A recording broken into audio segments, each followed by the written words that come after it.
আজকে আমি নিজেকে ধন্য মনে করি যে আমি হকারি করিও নিজেকে পরিচয় দিতে পারতেছি, এতদিন আমি পরিচয় দিতে পারতাম না।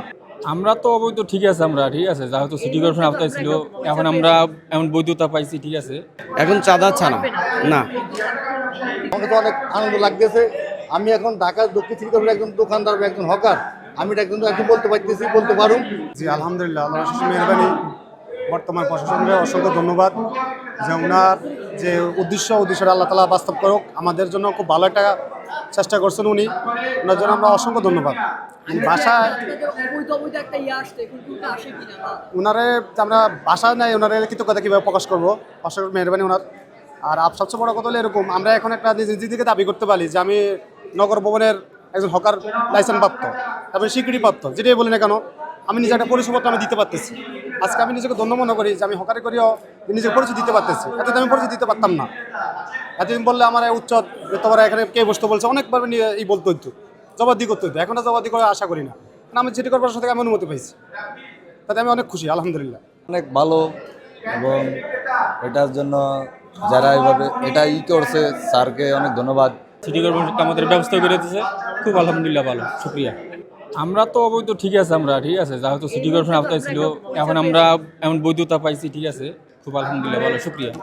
না, বিগত দিনে কিছু দেওয়া লাগে, হালকা পাতলা অনেকে দিত না, কিন্তু হয়তো মাঝখান দেওয়া বন্ধ ছিল, হয়তো এখনো বন্ধ যাইব, চাঁদা মুক্ত, হয়তো সিটি কর্পোরেশন যেটা উদ্যোগ নেবে ওইটা তো আমাদের মানতে হবে। মানে এখান থেকে এখানে আর কি পাশাপাশি জায়গা নিয়ে কোনো বিতর্ক থাকতে পারে, কি জানি। আমি এখানে বলে তো ওখানে বসতে দিবেন, আমার নাম তো ঠিকানা পড়ছে সালিম রবনগর, আমি তো দিচ্ছি সালিমা ভবন, সেখানে তো আসেন।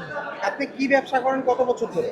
আমি ব্যবসা করি 25 বছর ধরে, কাপড়ে বাচ্চা গেঞ্জি, জাইঙ্গা, সাদা বাচ্চাদের গেঞ্জি এবং বড় গেঞ্জি, বাচ্চাদের ছোটো বড় ইন্ডিয়া প্যান্ট, 3 কোয়ার্টার, এগুলো বিক্রি করি। এই যে আপনাকে আজকে এখানে আসলো, আপনি যে তালিকাভুক্ত হলেন, এর আগে আপনাকে কিভাবে সিলেক্ট করলো, কিভাবে সিলেক্ট করলে আমি সেখানে দোকান করতাম হিসেবে। মানে কিভাবে আসলেন, মানে কে গেল, যোগাযোগ করলো কিভাবে, আপনি এই তালিকায় নাম আসলো কিভাবে?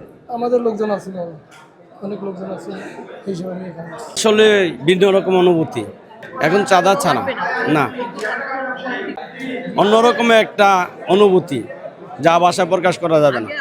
হয়রানির শিকার হইতাম, এখন হয়রানির শিকার হইতে হইব না, স্বাধীনভাবে ব্যবসা করতে পারবো।